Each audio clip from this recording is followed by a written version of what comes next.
Have you ever crossed paths with someone who didn't just change your life but illuminated it?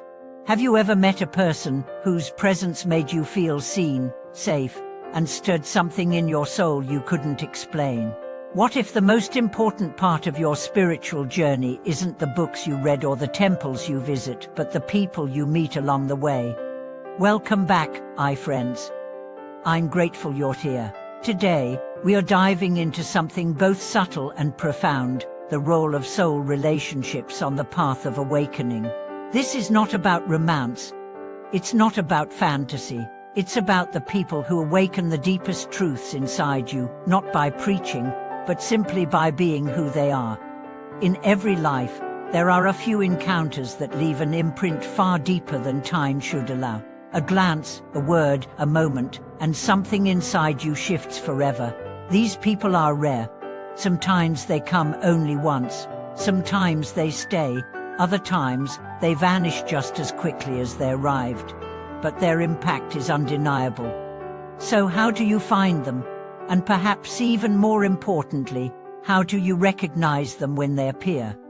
Let's begin with a simple truth. Your soul is not seeking comfort. It's seeking clarity. And often, the people who help you grow the most are not the ones who make you feel good, but the ones who make you feel real. They are mirrors, not always soft, but always sacred. They reflect your highest self back to you. Not your image, not your persona, but your potential. Let me tell you the story of Lara, a school teacher in her 30s, who had spent years pursuing spiritual understanding. She read scriptures, attended silent retreats, practiced mindfulness, and journaled every night. But despite her diligence, something felt missing. She felt like she was circling the truth, never quite landing in it. Then she met a janitor at her school, M. Tomas. He was in his 60s, spoke little, and always smiled gently. One day, she was crying in the staff room after a tough class. Tomas walked in, handed her a napkin, and said, "Everything real takes time, including you." That one sentence dismantled her defenses. Not because it was poetic, but because it was true, spoken without judgment, just presence. She later said, "That day, I realized he was more awake than most of the teachers I studied with." This is what it means to meet a soul guide in disguise. Sometimes, the person who lights your path isn't wearing robes. They're not teaching from a pulpit. They're washing dishes, raising children, repairing roads, sitting next to you on a bench, and yet their vibration enters your life like a match in a dark room. These are the luminous ones. They don't try to fix you. They remind you that you were never broken. They don't give you advice. They ask you questions that help you remember who you are. They don't entertain you. They expand you. They may not look spiritual, but their presence is pure Dharma. So how do you find them? You don't. You prepare for them. The moment your heart becomes sincere, your longing clear, and your path honest, life will send you what you need. Not always what you want, but what will awaken you. And often, these people don't stay long. Because their role is catalytic, they enter your life to activate something dormant. Once that seed begins to grow, they move on. This is not abandonment, it's divine timing. Think of the ancient Buddhist concept of the Kalyanamitta, or spiritual friend. This is not someone who flatters you. It's someone who challenges your ego and holds space for your soul. There's a story of a monk who, during a pilgrimage, met a wild hermit in the forest.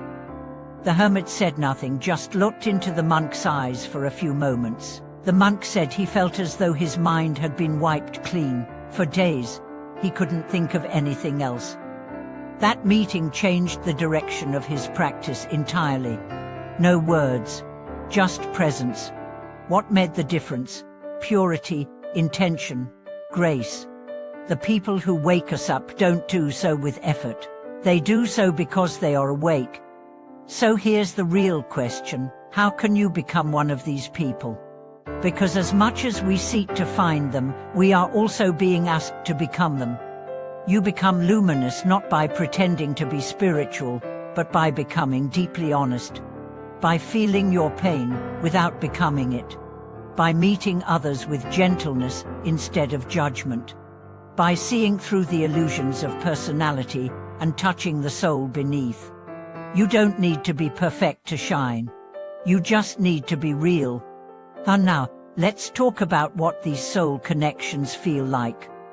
When you meet someone whose frequency matches your inner truth, you'll feel a strange kind of remembering. As if you've known them for lifetimes, time stretches, words seem unnecessary. Silence becomes sacred. They may challenge you, yes, but the challenge is never to hurt, it's to purify. They may not agree with you, but their disagreement feels like love trying to widen your lens. They may frustrate you, but only because they see your blind spots and they know you're capable of more. These connections are not always comfortable, but they are always healing, and they are unmistakable. You'll know because your heart softens, your mind quiets, and your soul says, yes, here. But beware. Not everyone who captivates you is your teacher. Some are lessons, some are tests. Learn to distinguish sparkle from light, charisma from wisdom, manipulation from presence. The luminous ones don't need attention. They offer presence. They don't demand loyalty. They inspire respect. They don't need followers. They simply walk barefoot, often unnoticed, but undeniably true. If you've found someone like this, cherish them. Not with attachment, but with reverence. Learn from them. And more importantly, reflect their light by becoming a mirror for others. Because the ultimate truth is that the person who makes your soul shine is pointing you back to yourself. They are not your source. They are your signal.